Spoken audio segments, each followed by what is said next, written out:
Selanjutnya Bapak dan Ibu sekalian, jamaah dan santri-santri sekalian, saya ingin menyampaikan satu hadis yang biasanya tuh muncul ketika menjelang musim kurban. Kalau dulu tuh kan kita tema diskusi tergantung musim ya. Kalau tanggal 20 Desember mau pembahasan di WA adalah kebolehan mengucapkan selamat Natal atau enggak, itu kira-kira gitu. Nah kalau udah mulai Idul Adha nanti terkait dengan larangan motong kuku dan motong rambut. Nah saya nggak tahu Anda ini pernah dengar atau enggak, larangan orang yang mau berkurban untuk memotong kuku dan rambut. Fala ya'khudanna min sya'rihi wala min adhafirihi. Kira-kira bunyi hadisnya seperti itu. Nah nanti ditanya ini kukunya siapa, rambutnya siapa. Nah ada yang berpendapat ini rambutnya orang yang berkurban, kukunya orang yang berkurban. Jadi kalau Anda sudah niat kurban nggak boleh motong kuku, nggak boleh cukur rambut. Karena dianggap kias, analogi dengan orang yang sedang ibadah haji di Mekah. Kan mereka nggak boleh potong rambut, nggak boleh potong kuku saat sudah pakai pakaian ihram gitu kira-kira. Tapi ada yang bilang bukan orangnya. Kalau orangnya, orang yang ihram nggak boleh hubungan suami istri, orang yang kurban tetap boleh ya. Berarti kan nggak disamakan. Oh kalau gitu kuku dan rambutnya hewan. Silakan Anda pilih yang mana itu. Kenapa hewan kok nggak boleh dipotong kuku sama rambut, sama bukan rambut ya, bulunya hewan. Karena bagi kita hewan yang mau disembelih itu biarkan dia hidup nyaman. Jangan mau disembelih dipotong rambutnya jadi kedinginan, kasihan ya. Udah kedinginan tiba-tiba besok dipotong ya. Kata kambing kan misalnya kalau kambing bisa berbicara ya kan gue mau dipotong, jangan dipotakin ngapa gitu misalnya ya. Habis dipotong kan bisa lo ambil kulitnya gitu kira-kira. Tapi Bapak dan Ibu sekalian, hadis itu tidak mengindikasikan haram. Itu cuma anjuran. Anjuran, artinya kalau Anda lakukan nggak masalah.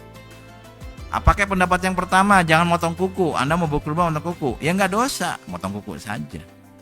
Karena itu anjuran, bukan halal haram. Kalau mau cukur rambut aja. Kalau itu terkait tafsir yang pertama. Kalau tafsir yang kedua ini terkait kambingnya, kalau Anda merasa perlu memotong kuku kambingnya, potong saja. Cuma nggak tahu, kambing kayaknya nggak dipotong kukunya ya. Sapi mungkin ya, sapi atau onta mungkin.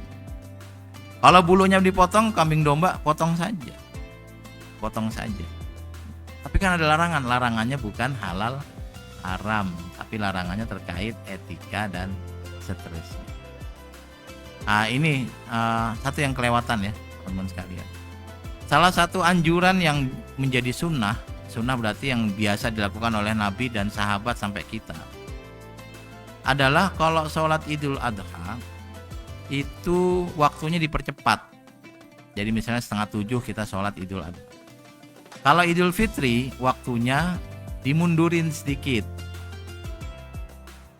Kenapa bisa gitu? Karena kalau Idul Adha kita percepat, maka waktu nyembelih kambing itu menjadi lebih panjang. Kira-kira gitu. Kan untuk nyembelih kambing mungkin banyak yang bisa, tapi nyembelih sapi kan nggak banyak. Kadang-kadang tuh kita dapat nyewa jasa penyembelihan itu kadang nyampe nanti jatahnya jam 11 sampai jam 12 karena dia dari mulai jam 7 di sini, jam 9 di sini, jam 11 di sini, baru di kita jam 11 maksudnya. Maka dicepetin kalau Idul Adha. Jam 6:30 sudah sholat kalau sekarang ya, sudah waktu duha. Kalau Idul Fitri dimundurin. Ini terkait zakat fitrah. Karena syarat zakat fitrah diberikan sebelum imam naik mimbar untuk khutbah Idul Fitri. Siapa tahu ada yang lupa atau ada yang baru pulang dari mana lalu lupa, oh iya belum bayar zakat fitrah. Dia masih punya kesempatan pagi itu untuk memberikan beras kepada orang yang membutuhkan sehingga dia tidak berdosa karena tidak zakat fitrah. Itu kadang-kadang kayak gitu alasannya, walaupun di kitab fikih cuma disebutin dianjurkan kalau sholat Idul Adha dipercepat, Idul Fitri kemudian diundur. Ternyata hikmahnya ada seperti itu. Baik, ada satu lagi yang menurut saya perlu didiskusikan, perlu Anda cermati, yaitu kebiasaan patungan kurban yang lebih dari 7. Kan biasanya ada di sekolah-sekolah yang anak-anaknya pada iuran berapa lalu beli kambing lalu dipotong. Lalu muncul pertanyaan, ini sah nggak kurbannya?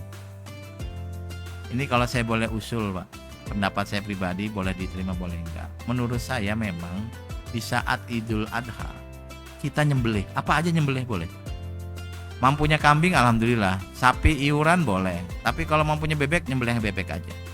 Tapi bukan kurban, supaya kita ikut berbahagia merasakan kenikmatan Idul Adha-nya itu loh kira-kira. Jangan sampai kita nggak bisa beli kambing beli kambing untuk disembelih, lalu nungguin dapat kupon nggak dapat malah gerutu ya. Mana nih kupon? RT lewat, Pak RT, mau kemana Pak? Kupon? Nggak gitu ya, karena kita belum dapat jadi kepingin.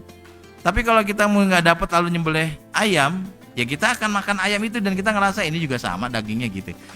Maka kalau ditanya hukum kurban yang dilakukan sekolah, ya jawaban saya bukan mungkin. Jawaban saya tidak sah sebagai ibadah kurban, tetapi baik dalam format melatih orang untuk berkurban, dalam format menjaga diri kita untuk nggak ngarepin kupon, karena kita punya daging sendiri gitu. Yang ketiga untuk syiar agama.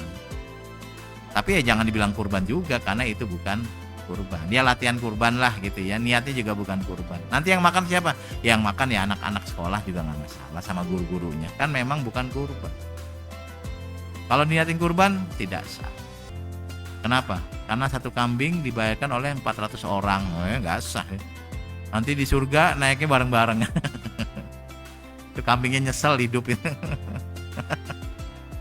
Balik lagi ya, bukan seperti itu pemahamannya. Pemahamannya kita masuk surga dengan privilege, tidak perlu seperti yang orang biasa, tapi kita memiliki kendaraan yang kita tumpangi.